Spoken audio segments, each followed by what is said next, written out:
An on-the-money buyer beware. Anyone who doesn't understand identity theft or how it works should download the latest brochure from the National Credit Union Administration at ncua.gov. The agency website offers advice on how you can protect yourself now during one of the busiest seasons for identity thieves. I'd like to thank Stephen Harbeck, president of CIPIC, for joining us this evening, and also Jeffrey Sonn for joining us as well, an attorney for former Bernard Madoff clients. Thank you so much for joining us tonight. You know, a lot of folks out there really need and want information on this case and other cases, so we really appreciate very much you being here with us tonight. And we're also back with Sue and Dominic, who went from being millionaires to having zero after being ripped off in a Ponzi scheme led by Bernard Madoff. Now, as Sue and Dominic await more information on what the government can do for them, bringing in Jerry Lynch, a top certified financial planner. Jerry, you know, we talked earlier about, you know, Sue and Dominic need to just take care of the day-to-day and find the money. They're short every month quite a bit, even though Dominic has a pension. And, you know, so they're going to be in the red for a little while, but hopefully they'll get back on their feet and be working again. So building wealth back up again, this happens quite a bit to quite a few successful people. Very successful people. I think, again, at the end of the day, you have to say, all right, that money's lost. I can't really get it back. I'm going to probably get a portion of that back from the federal government. That's terrific.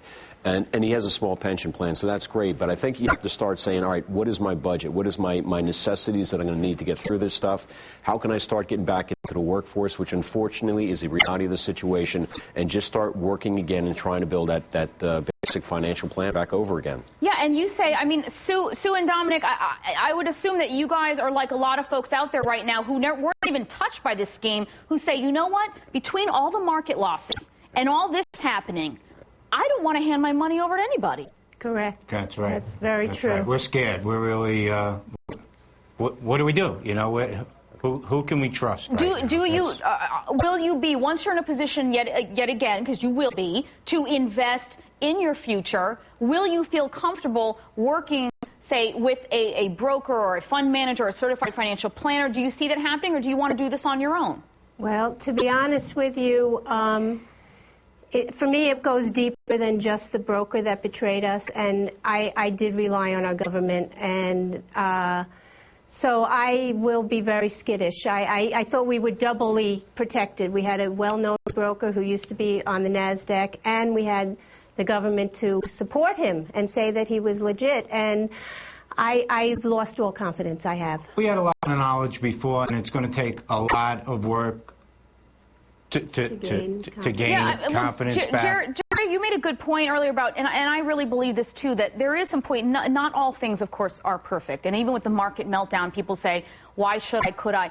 When it comes to our retirement, there is not a lot that beats over time, long-term investing in the markets. And you say you've got to trust people at some point.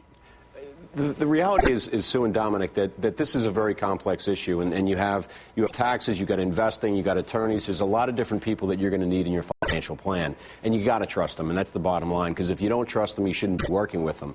There's a lot of details that you're not going to be able to know, and you can't do it yourself. You need to get qualified people, and the way that you do that is you work with referrals and you understand the process. You don't have to be an expert in everything, but if you get involved and you understand it to a certain extent, if somebody's not telling you the truth, you will know they're not telling you the truth, and you know you're not supposed to listen to them.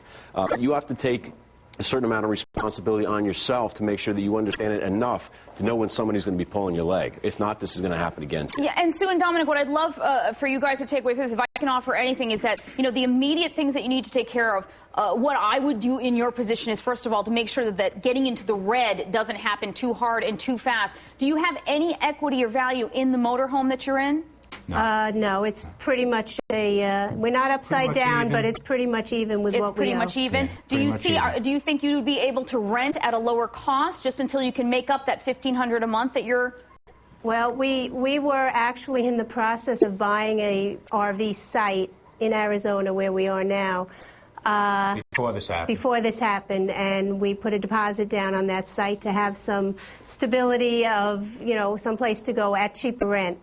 Unfortunately, we lost that site because we can't pay for it. Right.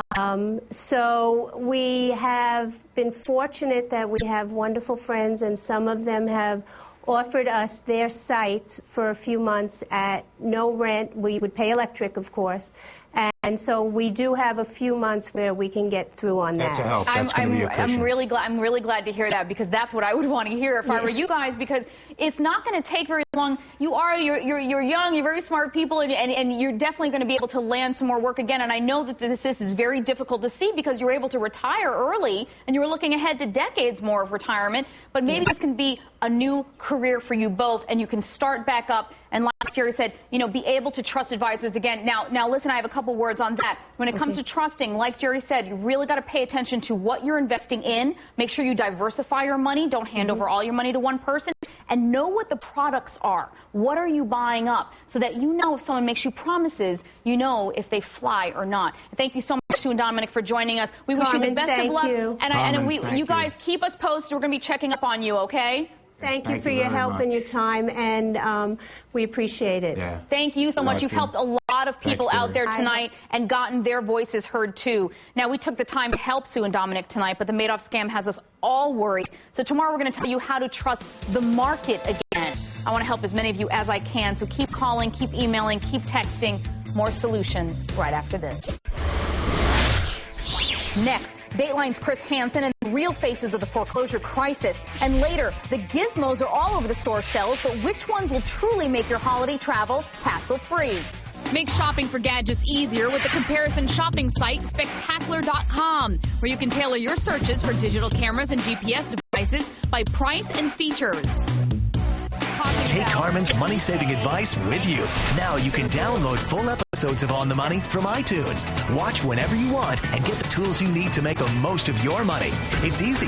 Just search CNBC's On the Money on iTunes.